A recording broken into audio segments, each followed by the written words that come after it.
The previous 3 stages in Tauragė, Kėdainiai and Utena tested the riders with strong winds and constantly changing terrain.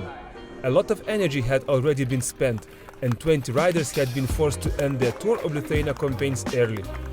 Today, the race arrived in Kaunas for the stage number 4. For the first time in days, the peloton was greeted by clear skies, sunshine and calmer conditions. Teams gathered around the historic Pažaislį monastery as riders prepared for another demanding day of racing. Following the team presentations and stand procedure, the atmosphere continued to build. Riders shared a few lots, but focus quickly returned as the start was given. After the neutral zone, the racing began immediately. The peloton stretched out at high speed, reaching nearly 70 km per hour. Attack after attack followed, but no rider was able to establish a significant advantage. After approximately 20 kilometers, a group of 10 riders managed to break away. However, the peloton reacted quickly and brought them back before the gap could grow. The pace remained relentless. Speeds hovered around 55 km per hour as riders continued searching for opportunities ahead of the first intermediate sprint at kilometer 49. The sprint was won by Arm Right of Energu cycling team, followed by Alexander Konishev of China Anta Mentech cycling team and Magnus Maholt Magnus from Refe Coldplay Giant Store.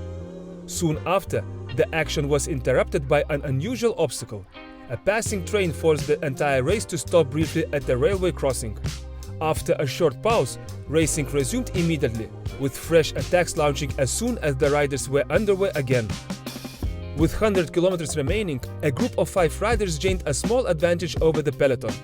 The move lasted only 7 kilometers before the bunch once again brought everything back together. Another railway crossing caused a second brief interruption. Once the barriers reopened, attacks resumed instantly. A rider from Rembe-Radnet initiated a move that soon attacked several others, forming a small lead group traveling at around 55 km per hour. The peloton remained in control, and with 84 km remaining, neutralized the move. Shortly afterwards, Martins Pluto of Energu cycling team launched a solo attack and established a lead of around 30 seconds.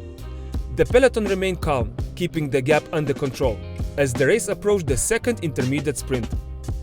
Pluto claimed maximum points ahead of Lauri Tam of Estonia national team and Alexander Konishev, China Anta Mentech cycling team. With 55 kilometers to go, the race nearly saw disaster when a small dog suddenly ran onto the road, narrowly avoiding contact with the speeding peloton. Fortunately, all riders stayed upright and the race continued. The pace intensified and the gap to the breakaway began to fall rapidly. At the third intermediate sprint, Dylan Hicks of the UN cycling team took the victory ahead of Julian Boresh of Rembe-Radnet and Lauri Tam, Estonia national team. As the kilometers ticked away, the race entered its decisive phase. With 25 kilometers remaining, Dylan Hicks and Julian Boresh had established a lead of 1 minute and 30 seconds over the peloton. At 10 kilometers to go, the gap had been reduced to 1 minute and 10 seconds. By the 3 kilometers mark, only 30 seconds remained. With 1 kilometer left, it became clear that the stage victory would be decided between the 2 leaders. In the final sprint, Dylan Hicks of the UN cycling team proved strongest, securing victory in Kaunas and claiming stage 4 of the Tour of Lithuania. Julian Boresh finished second, while Martins Pluto completed the podium in third place.